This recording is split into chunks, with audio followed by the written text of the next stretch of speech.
Next week on EastEnders, expect Pastor Clayton's reckoning, a death threat, and Stevie's hidden agenda. As George faces a life-threatening diagnosis, Billy grapples with his father's return. Meanwhile, Yolanda confronts her abuser, and Martin Kemp reflects on life after a health scare. Drama unfolds in Walford with secrets and ultimatums. Next week's BBC EastEnders spoilers: Stevie twist, Pastor Clayton's demise, and death sealed.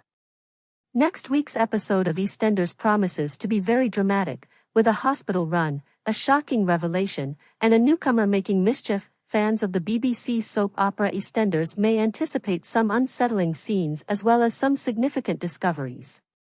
After a bizarre sequence of events, a resident is informed at the hospital that they may not survive. An important ultimatum is presented in the news, but will they heed it? Then, something about one character is discovered that makes another resident nervous. When a character is called out for their horrible deeds, will their victim receive justice? At last, a new character keeps knocking on the Mitchell family's doors, and soon enough, the newcomer's true motivations are hinted at. The main events of the upcoming week in Walford are listed below. The revealed plot by Stevie. Stevie's sudden return to Walford appears to have proved his actual motives, according to EastEnders. Billy Mitchell was taken aback by Stevie Mitchell's return to the square, but supporters remain perplexed as to his true motivation. Although he has stated that he wants to return and spend more time with his family, observers are certain that he has other ideas. On the BBC serial Next Week, it appears that Stevie's motivations have been revealed.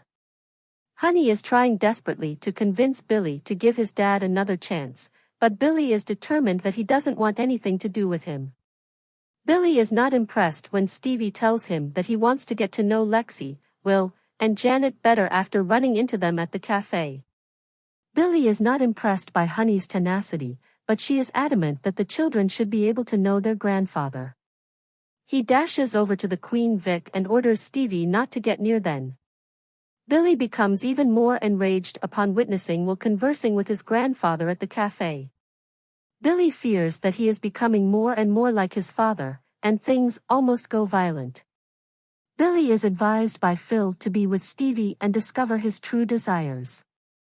When they later get together for a drink, Billy insists that Stevie explain his purpose for being there.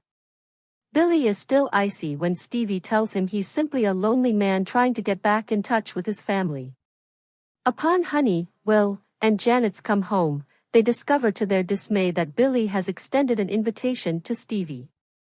However, is Stevie being dishonest, or is he being truthful? In other news, Stevie is starting to doubt Nadine.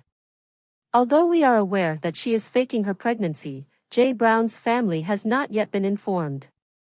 Jay appears certain that he would act in the child's best interest, but what will happen when he discovers the reality, that there isn't a baby and Nadine has another reason for reaching out to him? The BBC soap opera EastEnders shows the moment a character learns he could pass away the next week. One inhabitant is terrified for his life after receiving a concerning health diagnosis, and he is informed that he may be murdered very soon if he doesn't modify his ways. George Knight nearly passes out from a dizzy spell following his recent battles. Phil Mitchell and his ex-girlfriend Cindy Beale push him to visit the hospital, where he is tested. At that point, George has a CAT scan from the doctors, who find that he has a brain ailment connected to frequent head trauma.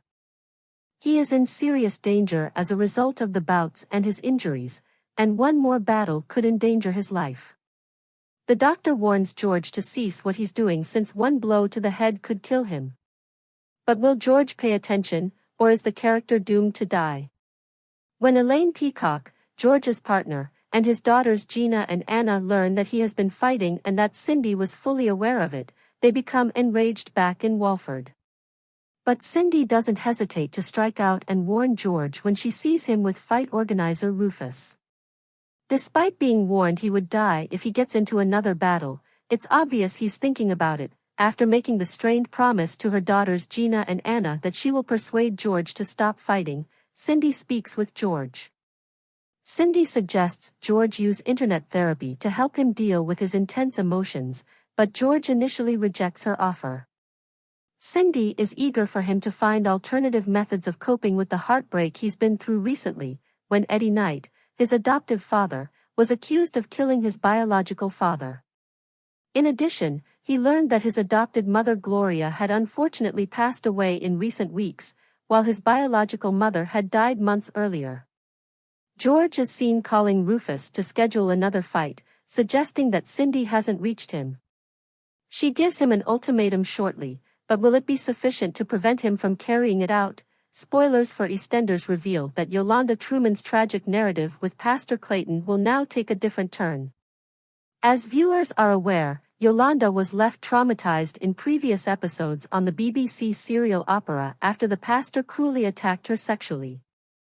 It was soon discovered that Yolanda was not the only victim of his abuse. During the course of the previous 10 or so years, other women were shown coming forward in flashbacks, one of whom confessed that he had sexually attacked her. Yolanda has found it difficult to handle the aftermath and, although she confided in friend Elaine Peacock, she has not yet told her husband Patrick Truman.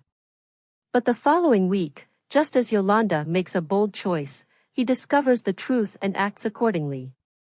Given that his wife is acting strangely and raising severe concerns, Patrick is aware that something is seriously wrong. Although he's eager to find out, Yolanda won't engage in conversation with him. Unable to find the right words, she asks Elaine to tell her husband what occurred instead. Viewers will witness Yolanda becoming enraged the next week when Pastor Clayton suggests she's ill, knowing full well what he's done to her. When Patrick tells his wife about his worries, she is appalled as he confides in him without telling her about the attack he committed on Yolanda. At Yolanda's request, Elaine informs Patrick of the truth the following day, and Patrick tries to speak with Yolanda while he tries to digest what he has been told, but she locks herself in the lavatory. Soon after, he becomes enraged and goes to confront Pastor Clayton. Yolanda rushes after him after feeling compelled to stop him, and they settle down to discuss her ordeal. Yolanda resolves to report Pastor Clayton to the church authorities after talking with Patrick. When Yolanda informs Levi the following day about her sexual attack by Pastor Clayton, he commends her for her boldness and assures her that he will look into her complaint as soon as possible. However, Patrick becomes enraged at the drawn-out procedure and confronts him when he learns that the meeting isn't scheduled until the next week. If nothing is done, Patrick threatens to take matters into his own hands, and before long, he's addressing Pastor Clayton. When Yolanda shows up, she begs him to stop, but will she be able to do so, and will she and Patrick be able to jointly reveal his heinous deeds? Martin Kemp makes the devastating admission to his son Roman that he only has 10 years left to live. Martin Kemp is thankful for every second he gets to spend with his loved ones and is adamant that he has 10 years left to live. In a recent episode of his podcast FFS, the bassist for Spandau Ballet had a conversation with his son Roman Kemp. Martin Kemp, my father, was dubbed Death when asked how long he thought he would live. With a foreboding warning, Martin said, "I'll be really honest with you, 10 years.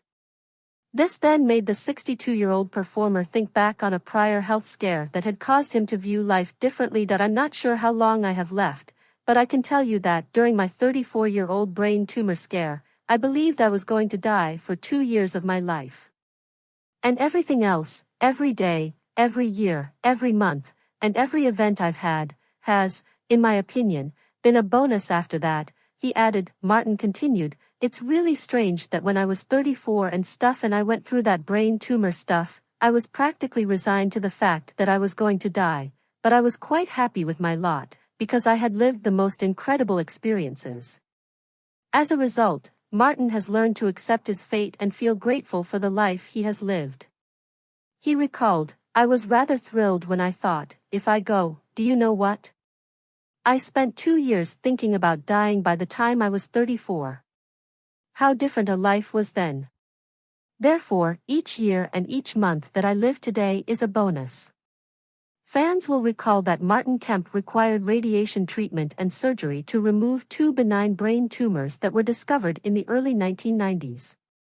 Although the procedure was successful, he still has to take medicine and battles epilepsy, a noticeable side effect. Martin said that the surgery had left him with cognitive difficulties, but the timing of the announcement that he would be getting a role in EastEnders couldn't have been worse. When they learned the news, his loved ones were not overjoyed and attempted to talk him out of accepting the offer since they were afraid he would damage his career. Everyone in my immediate vicinity was admonishing me not to do it. "Don't do it, it will wreck your career," he recalled in a 2022 Dish podcast. So because, that show hadn't previously included any well-known actors? Since everyone had grown up watching EastEnders, I entered sort of first among those well-known actors. Martin disregarded every advice, seeing EastEnders as a chance to get his life back together, despite the fact that his brain tumor operation had left him with cognitive impairment. The procedure left my brain functioning improperly even after it healed. It got to the point where I occasionally walked right when I wanted to walk left, or as though I was unable to think clearly or organize my thoughts. It was just way out there to learn lines, explained Martin. When EastEnders was offered to me, it was a chance for me to get over it, so it wasn't just me taking EastEnders on because I thought, yeah, it was a good gig, it was me trying to get my life back together. And he was successful. Martin Kemp's persona after his 1998 to 2002 appearance on the London-based soap opera Walford, Steve Owen, has come to be known as one of the show's major villains. Please subscribe our channel.